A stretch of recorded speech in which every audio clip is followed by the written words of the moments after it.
सभी का अपना YouTube channel health online classes में स्वागत है। तो दोस्तों, आप इस बार 2025 में 10th या 12th का एग्जाम देने जा रहे हैं, तो हिंदी व्याकरण में वर्णों का उच्चारण स्थान है जो जरूरी पूछी जाती है। तो दोस्तों, मैं आप सभी के सामने हिंदी व्याकरण में से वर्णों का उच्चारण स्थान लेकर आई हूँ। अगर 10th का एग्जाम दे रहे हैं या 12th के, खास करके 12th के लिए है क्योंकि उन लोग का एग्जाम पहले होती है। तो दोस्तों, अगर कहा जाए हिंदी व्याकरण, सबसे पहले मैं उसकी परिभाषा बता देती हूँ। हिंदी व्याकरण किसे कहा जाता है? तो हिंदी व्याकरण कहने का मतलब है कि जिसके द्वारा शुद्ध बोलना, शुद्ध पढ़ना और शुद्ध लिखी जाती है, उसी को हिंदी व्याकरण कहा जाता है। तो मेन हम लोग फोकस करेंगे वर्णों के उच्चारण स्थान पर। दोस्तों, अगर 25 में एग्जाम दे रहे हैं तो वीडियो को पूरा देखिए, क्योंकि मैं इस वर्णों का उच्चारण यानी वर्ण के उच्चारण को मैं इसी वीडियो में और यहीं पे अभी मैं आपको याद भी करवा दूंगी। तो चलिए मैं स्टार्ट करती हूँ। पहला क्या है? कंठ से, यानी कहा जाए कि कंठ से किस किस वर्ण का उच्चारण की जाती है। तो इजी सी बात है, कंठ से लोग कहीं कहीं पे ऐसे करके बताता है कि कंठ से, यानी कि बोल कर बताता है। एग्जाम हॉल में हम लोग जाते हैं तो उस तरह से हम लोग बोलते रह जाते हैं कि को उच्चारण कंठ, ऐसे बोलते रह जाते हैं। यानी कि हम लोग उच्चारण करके देखेंगे नहीं, डायरेक्ट, यानी कि जैसे क्वेश्चन में आएगा हम लोग डायरेक्ट उसका आंसर लगा देंगे। तो उसी तरह से उसी प्रकार से मैं आपसे बताने वाली हूँ। तो कंठ से किसका किसका उच्चारण होता है? तो क का होता है, ख का होता है, ग का होता है, घ का होता है, और फिर कहा जाए तो किसका होता है? आ का होता है, आ का होता है, ह का होता है, और एक और है जो विसर्ग। क्या है? अब विसर्ग का चिन्ह कुछ ऐसा होता है। तो इसको याद कैसे किया जाए? तो इजी सी बात है, क से किसका उच्चारण होता है? तो कंठ से किसका उच्चारण होता है? तो कहा जाए पूरा कवर्ग, यानी कवर्ग का मतलब कहा जाए तो क ख ग घ, यानी कि 4 अक्षर तक, यानी कि क ख ग घ, यानी कि पांचवा को छोड़कर, यानी कि कंठ से किसका किसका उच्चारण किया जाता है? तो कवर्ग, यानी कि क ख ग घ, और फिर क्या है? तो 1 2 3 4 वो है जो एक्स्ट्रा। क्या याद करना है? तो आ को याद रखना है, आ को, और फिर हा को, और विसर्ग, यानी कि हा दोनों हा, विसर्ग वाला हा कहा जाए चाहे तो ये वाला हा, यानी कि एक्स्ट्रा ये चारों का याद करना है। किसको याद करना है, कैसे याद करना है? कखा गग से कहा अधिक, कखा को कहा जाए कि किससे उच्चारण किया जाता है? तो कंठ से। कखा गग का उच्चारण कंठ से, यानी कि और एक्स्ट्रा में क्या क्या याद रखना है? तो आ को याद रखना है, आ को याद रखना है, और दोनों हा का, एगो विसर्ग वाला है, एगो ये वाला है। तो इस तरह से इसको याद रखना है। और फिर दूसरा को क्या है? दूसरा को देखेंगे तालु। क्या है दूसरा? तालु। तालु से किसका किसका उच्चारण होता है? तो यहाँ पे कौन कौन वर्ण का होता है? तो च छ ज झ, यानी कि कहा जाए तो च वर्ग। क्या? च वर्ग। और इसके साथ में एक्स्ट्रा क्या है याद रखना? ई, यानी कि हर्ष ई, दीर्घ ई, और उसके साथ में क्या दो वो याद करना है? य और तलवेश। कौन सा? तलवेश। तो इसको कैसे याद रखेंगे? तालु। क्या?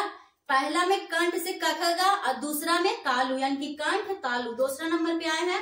तो तालु से याद रखना है च वर्ग, खाली पांचवा अक्षर को छोड़कर। अगर ऑप्शन में नहीं रहता उस तरह से तो उसको भी लगा दिया जाता है, उसको हम बाद में बताएंगे।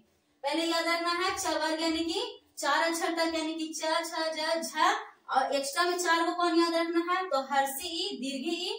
उसके बाद में क्या याद रखना है? या और तलबिसा। हो गया ये दोनों, यानी कि कैसे, यानी कंठ का कवर्ग का उच्चारण कंठ से, चवर्ग का उच्चारण तालु से। एक्स्ट्रा में क्या याद रखना है? अ आ और दोनों है। हो गया कंप्लीट। दूसरा में क्या बताया? चवर्ग, यानी कि तालु से उच्चारण किसका होता है? चवर्ग का। और 4 को एक्स्ट्रा में क्या याद रखना है? तो हर्ष ई, दीर्घ ई, और उसके साथ में य और तलवेश, ये दोनों हो गया। और फिर इसको कैसे याद रखना है? मुद्रा। क्या है? मुद्रा से किसका किसका उच्चारण होता है? तो मुद्रा से होता है ट ठ ड ढ, यानी कि कहा जाए ट वर्ग। कौन सा वर्ग? ट वर्ग। और उसके साथ में एक्स्ट्रा में क्या याद रखना है? तो एक्स्ट्रा में याद रखना है, क्या याद रखना है? री, हर्षी री और दीर्घ री। उसके बाद में है र और तलब्बे सा, तो यहीं पे हो गया। तो ये कौन सा है? मुधानी सा। कौन सा है? तलब्बे सा तालु से, मुधानी सा मुद्रा से, मुधानी सा मुद्रा से। इस तरह से इसको याद रखना है, यानी कि कंठ से क वर्ग, तालु से च वर्ग, और फिर मुद्रा से ट वर्ग। क्या? कवर यानी कि कंठ, ऐसे याद रखना, हाथ पे गिनती करना है। कंठ तालु मुद्रा दंत ओष्ठ, 5 गो है ना, कंठ तालु मुद्रा दंत ओष्ठ, इसी प्रकार याद रखना है, कंठ तालु मुद्रा दंत ओष्ठ। क्या याद रखना है? सिर्फ सीरियल ढंग से याद रखना है, कंठ तालु मुद्रा दंत ओष्ठ, कंठ तालु मुद्रा दंत ओष्ठ।